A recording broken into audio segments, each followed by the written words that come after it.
Bardock and his crew have transformed into their great ape forms and have begun to decimate planet Kanasa.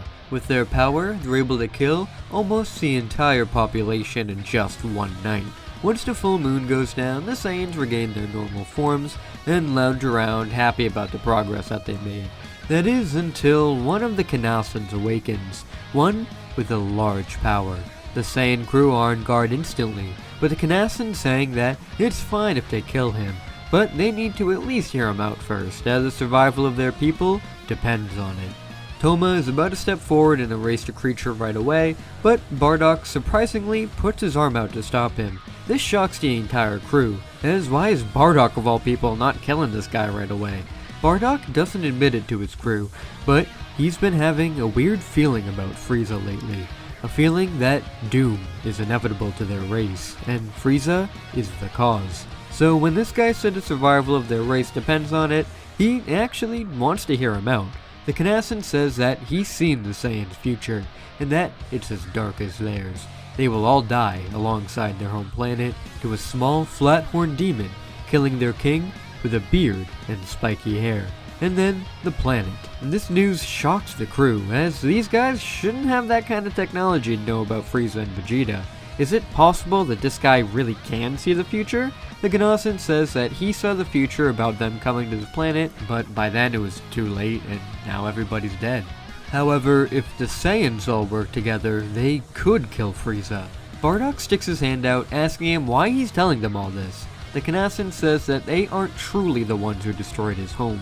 They're working under Frieza's orders, and he wants revenge on the one who asked for their destruction. They have no reason to believe him, but if he can't convince them with words, then allow him to give one of them his powers, where they can see the outcome for themselves.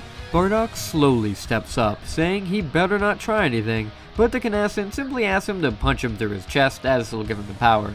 Bardock wastes no time, and he punches the Kanasan directly through the chest, with the Kanasan placing his hands on Bardock's head. A rush of visions race through him, as the Kanasan falls dead. Bardock grabs onto his head and screams. He sees visions of King Vegeta being killed by Frieza, and of Frieza destroying the planet. Toma and the others go up to him, asking if he's okay, with Bardock's mind slowly drifting back into the present. He breathes heavily and tells his crew that the Kanasan was right. Frieza really is coming to kill them all, and it's going to be soon. They need to leave and go back to planet Vegeta right away. The Saiyans are very confused and aren't really sure if that guy did give Bardock powers or if he just hypnotized him. But Bardock is adamant on going back now, with or without them. So they all join Bardock on going back home. King Vegeta looks at the Saiyan Broly and decides that this kind of power doesn't belong on this planet, and he arranges for him to be sent off to planet Vampa. Vegeta gives the order right as Paragus comes in to beg for his son's life. King Vegeta tells off Paragus, but doesn't get too far, as Bardock and his Saiyan crew burst into the throne room as well, with Bardock yelling out that something terrible is about to happen. Vegeta sighs as he asks what's happening now, with Bardock yelling out that Frieza is planning on destroying the planet and killing them all. King Vegeta and the rest of the Saiyans in the throne room laugh, saying that if that's the emergency, then he's gone crazy. Bardock looks at all of the Saiyans laughing at him, and he growls. He understands why no one believes him, as if he was told this himself he probably wouldn't believe it either. But there is no way to get everybody to listen to him. He points out to King Vegeta, saying that no matter what, Saiyans have to follow their king. So he challenges King Vegeta to the throne. This shocks everybody much more, especially the king. Bardock says that he's kept that title for years after he saved them from the Tuffles, but the title should be for the strongest. Vegeta grits his teeth and gets into a fighting stance, accepting Bardock's challenge. King Vegeta rushes Bardock as Bardock blocks his punch with one hand. Vegeta gasps as Bardock then punches him right across the face. King Vegeta flies back, wondering how he could block his punch so easily. He fires a ki blast at Bardock, with him simply deflecting it. Vegeta rushes in to land a nasty knee to the face though. The two clash some more, with Vegeta saying he understands why Bardock is seen as such an elite. Bardock says that while Vegeta has just been hanging around on his throne, he's been off killing hundreds of people on many different worlds, discovering new powers within himself. One power in particular that he's learned is way stronger than the king now.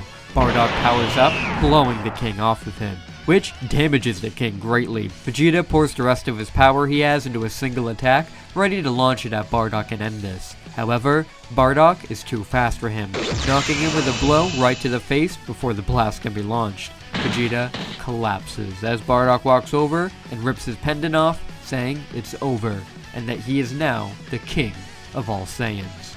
All of the other Saiyans watching the fight then begin to cheer, announcing that Bardock is now their new king.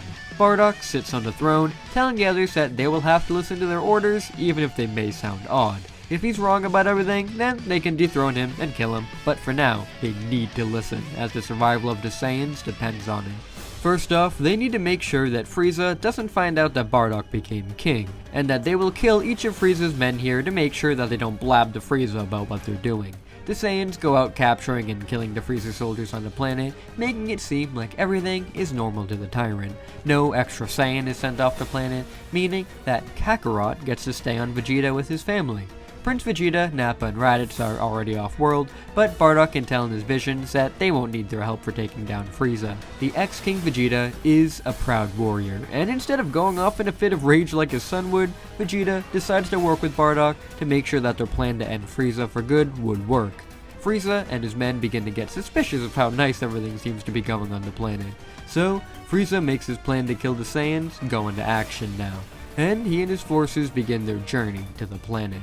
Bardock foresees Frieza's arrival, and on the day he's prophesied to come, Bardock and all of the Saiyans gather in the capital to watch his ship arrive.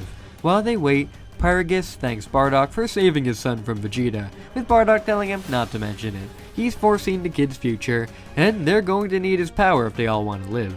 Once Frieza's ship comes into view, Bardock says that they're going to strike first and orders the Saiyans to create artificial moons. Vegeta flies up towards Frieza's ship as part of the plan, as other Saiyans throw up their moons, causing the rest of the Saiyans to transform into their great ape forms. Vegeta breaks into Frieza's ship and searches for the controls that cut off the shield generator, until he is found by Dodoria. The two battle as the rest of the great apes fly up to the ship to attack it, with Frieza infuriated on how these Saiyans decided to betray him. He sends out a horde of his soldiers to go and stop the monkeys, but once they're sent out, they're all pretty much killed due to the power of the apes. Vegeta and Dodoria battle, and while Vegeta has grown stronger through training with Bardock, it wasn't enough to get him on Dodoria's level, and he's beaten around. Thankfully though, he manages to see one of the fake moons from outside of the ship, and he begins to transform into his great ape form, killing Dodoria instantly and outgrowing the ship, causing all of the shields to disappear. The ship begins to lose control as Frieza becomes enraged now. These monkeys are ruining everything, and he's going to step out to stop them. He begins to transform into his second form. Though as soon as Vegeta is out of range, all of the great apes fire their mount beams at full power together, with the beams being way too powerful for the ship to handle. The beams hurtle through the ship, destroying it, killing Zarbon, and even killing Frieza before he's able to transform into his second form. Frieza is dead. All of the Saiyans cheer for Bardock that he managed to kill the tyrant, and all hail King Bardock. Once the dust clears, the Saiyans wonder what they should do now that Frieza's gone. Even though Bardock isn't like most Saiyans in wanting to go and take over planets, he knows that all of the other Saiyans are, and decides that he'll overtake Frieza's business as Emperor of the Universe, where they can go around overtaking worlds to their liking. The only thing they need to worry about now is King Cold, as he's still out there. Prince Vegeta, Nappa, and Raditz are informed of what happened on planet Vegeta, and how Frieza is no more, and that Bardock is their new king. This throws everybody for a loop, as that means Prince Vegeta isn't a prince anymore, and that Raditz here is technically the new prince. That's pretty funny to him. This actually doesn't bother little Vegeta that much though. He tells Nappa that it's time for them to return to their planet, as if he can't be a prince anymore, then it's time for him to become their king. Once Vegeta, Nappa, and Raditz arrive back on the planet, Bardock has to think of what to do to take down King Cold. Word of Frieza's death has already traveled the universe, so he'll be showing up any day now. He knows that the same trick won't work twice, but after he has another future vision, he knows what has to be done. King Cold eventually arrives on the planet, with Bardock greeting him in a casual manner. King Cold says that he did a good job becoming Emperor in his son's place, and killing him was pretty impressive. In fact, he'll let them all live if Bardock becomes his new son and goes under his rule. Bardock says that's a nice deal, But the Saiyans will no longer be working under the Frost Demons, and today is the day Cold dies.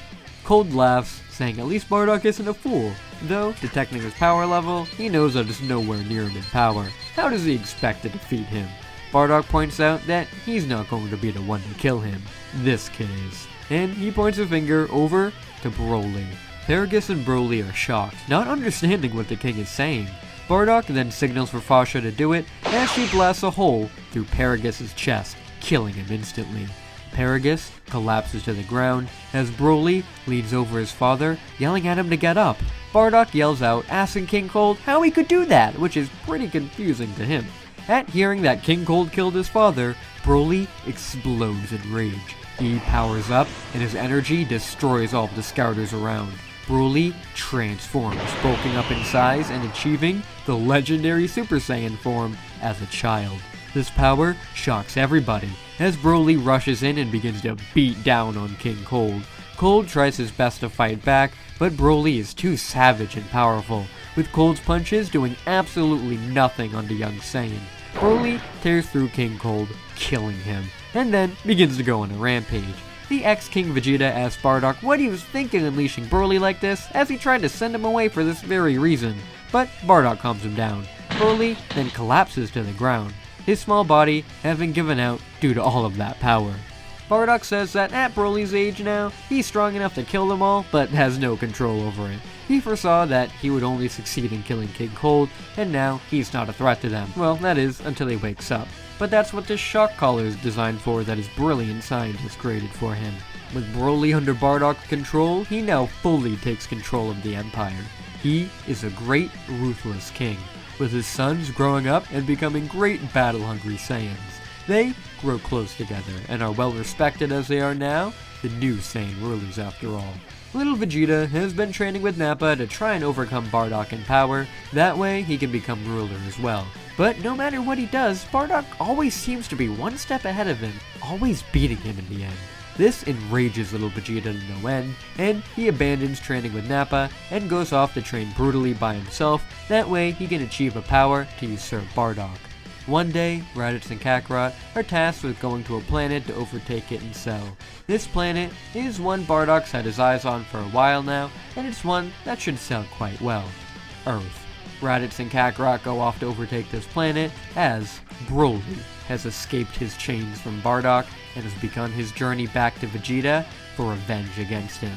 And that's where we're going to be ending this part for right now. Thank you all so much for watching the second part of the Dragon Ball SUPER Multiverse What If series. Unlike the last part, this one is going to be a multi-parter, so make sure you guys tune in for the next part to see the continuation of this one. Before I head off, I would like to give a gigantic shout out to all of my amazing patrons, and in particular our two God tier patrons, as we have Tails Homie 99 and Hero Vol. Thank you all so much, you two are absolute gods. And thank all of you so very much for watching this channel, and until we meet again. See you later!